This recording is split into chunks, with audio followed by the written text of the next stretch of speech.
Fala, meu querido palestrante, no Falando do Palco de hoje, eu quero tirar a dúvida de pessoas sobre o último Falando do Palco. No último Falando do Palco, nos últimos Falando do Palco, eu tenho falado muito de contar histórias. E as pessoas me pediram mais dicas de como montar uma boa história. Eu ensinei sobre ideia governante, eu falei sobre herói, sobre vilão, ensinei várias coisas sobre como criar uma storytelling, uma história que engane. Então, antes de contar os principais pontos para você criar uma história bacana, de forma resumida, eu quero falar um pouquinho mais por que histórias enganjam. Tá? A Universidade de Princeton, ela fez uma pesquisa e colocou duas pessoas, uma contando uma história e outra ouvindo uma história. E após um tempo em que o cara que está contando e o cara que está ouvindo estão em conexão, a área do cérebro deles que é ativada entra em sincronismo. Eles começam a acender as mesmas áreas do cérebro em sincronismo. Isso se chama acoplamento neural.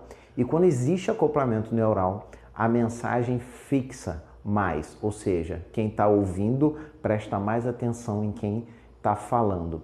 E quando uma pessoa está narrando simplesmente um fato, esse acoplamento neural não acontece. Além do acoplamento neural, quando acontece o acoplamento neural, libera ocitocina, que é também o hormônio do amor, um dos hormônios liberados quando a gente faz sexo, por exemplo. Então rola uma conexão muito profunda quando alguém está contando uma história.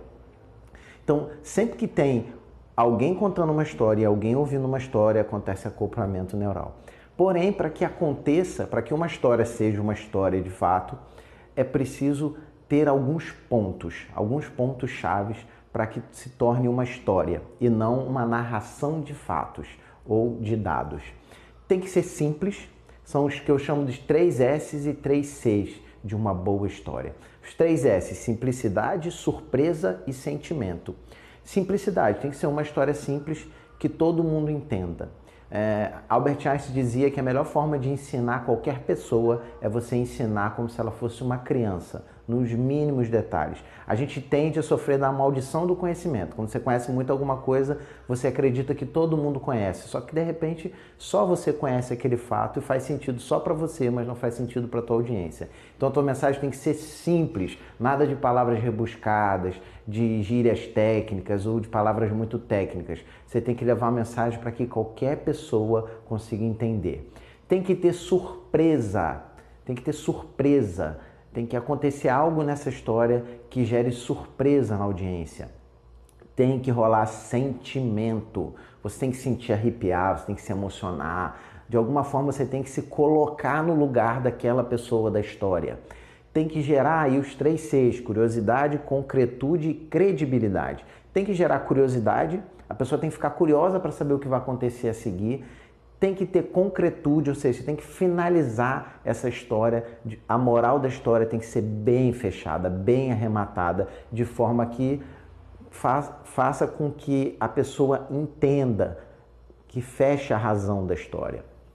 E tem que ter credibilidade, ou seja, tem que ser uma história que não seja uma historinha para boi dormir, tem que ser uma história que faça sentido e que tenha credibilidade, ou seja, não adianta você contar uma belíssima história, mas que seja uma mentirinha, as pessoas vão perceber. Então esses 3 S's e esses 3 C's fazem uma história gerar acoplamento neural, fazem uma história encantar a sua plateia. Quando você inicia uma palestra contando uma história como essa, o que acontece?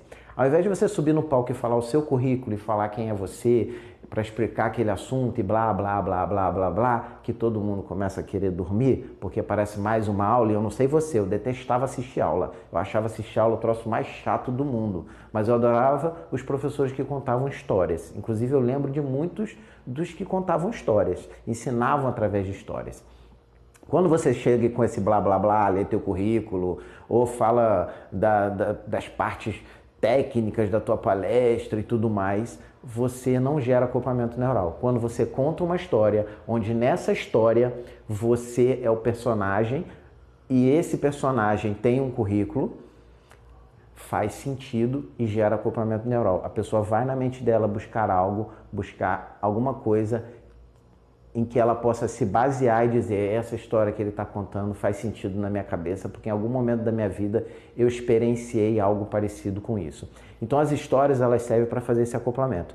Quando você inicia a tua palestra contando uma história, você gera acoplamento neural, a plateia e você entram em sincronismo, ficam sincronizados e a mensagem flui como manteiga derretida no pão quente no café da manhã, deliciosamente. Então a grande sacada é você entrar em contato com a sua audiência logo na abertura através de histórias. Porque uma história do Ricardo, por exemplo, vendendo picolé no trem, aos 12 anos mais ou menos, ela fala do meu currículo sem eu precisar falar dele. Ela fala que eu tive uma experiência vendendo picolé no trem, então eu sei vender, eu sei lidar com o público, então tem várias coisas nas entrelinhas. Porém, uma coisa é eu contar a história, onde gera curiosidade, gera suspense para saber o que ia acontecer com o meu pai quando descobrisse que eu estava vendendo picolé num trem perigoso, né? No caso, meu pai me proibiu de vender. Então, gera curiosidade, a pessoa quer saber o próximo passo.